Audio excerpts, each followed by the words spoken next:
just perusing. What can we talk about? I saw Batgirl just proved she's more like Daredevil than Batman. I was like, wait a second. What are they talking about? And then when I saw warning, there are spoilers for Batgirl 50 by Ciso. I thought it was Cecil. Okay. Castellucci. I thought, you know what? We got to talk about it because that book sucks so much. It's the gift that might as well just keep on giving. And it says there are several comparisons between Batman and Daredevil, but with as many things as they share in common, there are also many differences between the heroes. Batman is a ruthless vigilante, and while he doesn't kill, he does anything it takes to stop criminals. He is also someone who rarely apologizes for his actions, no matter who he hurt along the way, friend or foe. However, when it comes to the Bat family, Batgirl seems more similar. And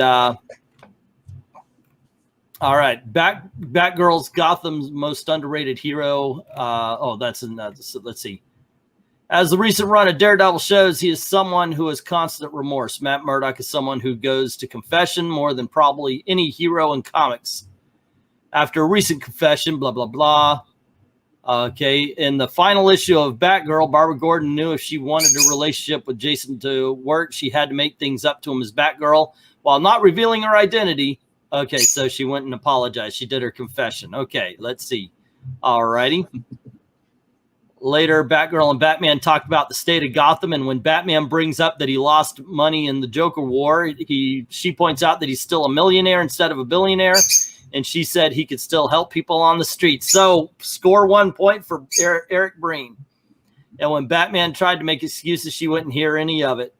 Finally, she got through to him, and he sent money to aid Gotham homeless, like Batman didn't anyway. That's what I hated. This is very similar to a recent issue of Daredevil where he asked Tony Stark to help the people of Hell's Kitchen. Good job, Eric, for calling that one. All righty. Let's see. There's also another area where Batgirl and Daredevil are very similar. While Batman kept his focus on his company and fighting crimes, Daredevil served as mayor at one time and has worked as an attorney his entire life trying to help people as much as he hurt the bad guys. Batgirl is working for a congresswoman. Woo! There's also one thing they haven't got to yet. Oh, they will. Hold on, let me get there. Don't read ahead. I'm not reading. I'm just saying. Congresswoman to try to clean up the streets, as she and was told she could make a difference in Washington.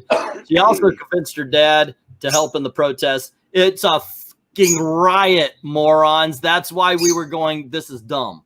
It wasn't a protest. They were beating people up there, knocking down statues. That's a riot. She is more like Daredevil and might be the most responsible hero than Batman ever trained. Okay. So yeah, it was those 2 points. It was exactly. Well, there's a third. What were you saying? There's a third point. They both got someone killed. Oh. So there you go. Yes, it was those two things. Batgirl is so much like Daredevil because of two of the dumbest freaking things. That book sucks. And so they're both gingers and gay. Your ability to spend other people's money makes you a hero in this article, apparently. Eric Brain, you have to save the comic industry. Give your money to them.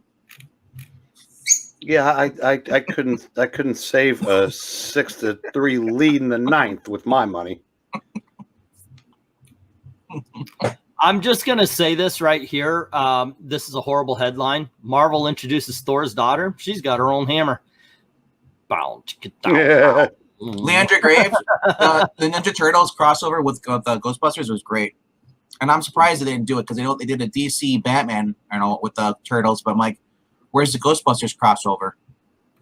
That would have been awesome. Just anything with Ghostbusters as far as crossover and animated. Yeah. Because they've done it a lot. Let's see what we got here. Interesting cameos by Roy and Jeannie Thomas in the I'm sure in your book. Yeah.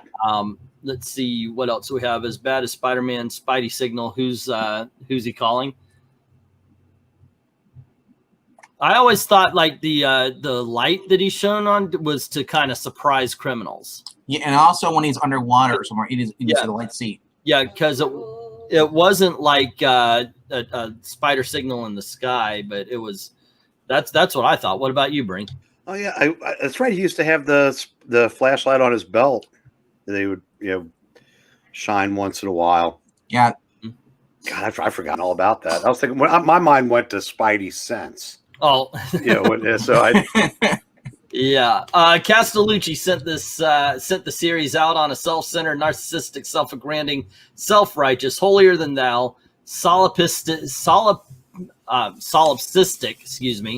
self-righteous, holier-than-thou, solipsistic. I still can't read that word. Of a comic book that was less written than it was defecated.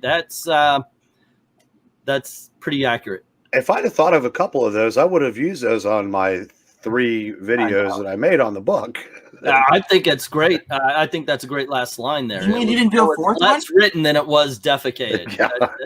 That's a good one. Yeah. Remember when Babs was a congresswoman? Wasn't Bruce Wayne also in public office at one point? But he actually was the senator in one issue of Bob Haney's Brave and the Bold. But I don't think he was talking about that. But I know he went to Washington during No Man's Land to try to get them not to shut down the city. Yep. Yep. And Leandra Graves is, I guess that was the comment you talked about. That was the opening line to our review of Batgirl Says Critical Blast. Awesome. Bruce Wayne ran for mayor on the TV show. And what's better? Well, in all honesty, I do not know. So I've only seen Earth. I have watched neither of those. To tell you, Turtles, I'll say the best one is the 80s one, early 90s. All righty. Before we Original. get to the next story, let us talk about my next worst. And this hurt, guys. This one hurt because when you're excited about a comic and you get it, it's like, oh my gosh, I can't wait to read it. And then you read it and it's like, oh, okay, that was it. Year 0.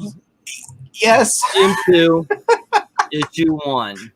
I loved the well, no, that's not true. That's not true. I can't say I loved volume 1. I was surprised that I still liked volume 1 because volume 1 was a whole bunch of short stories I thought they needed to spend more time on. And unfortunately they didn't.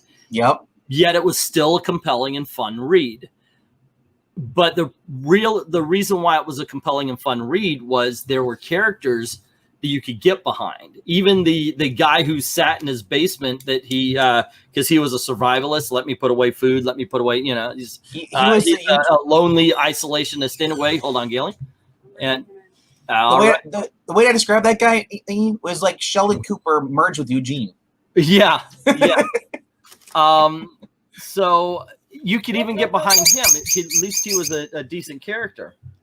Yep. But yeah, I agree though. Volume 1 would have been better to me first personally if they would have done each character for each book. And had a whole story. Yeah, that was actually because the whole point of Volume 1 is they're the Walking Dead, but they never meet each other. Volume 2, on the other hand, talking about the book that I do have in my hand, there's no good characters. There are no good characters in this. I think the guy hidden in the tree. Well, yeah, the Nigerian guy, because basically you have a drug lord who is that was the drug lord who decides he's bored, so he's going to go out and kill people. That's the one story that we're watching. Some girl who's in a mall and she has gas. Wasn't just gas. It was something else. She for a test. Oh, okay. We don't know yet if that's still, but she was hoping it's not because she said. Yeah, and then the guy from Nigeria who I like the line of I'm from Nigeria, so the zombie apocalypse isn't much worse. That I'm paraphrasing, but that was about the only really good character. That was a good scene though. He was sitting there. Here comes the zombie. He falls over. And the last thing, dude, you get a giant lion to come just eats it. The zombie. I was like, dude, that's like the best part of that whole entire freaking book. Was that? Yeah. And then he lives in the tree like Robinson Crusoe. I can't. The first one I could recommend. I was glad. The first one had the Yakuza guy. That was awesome. I love that.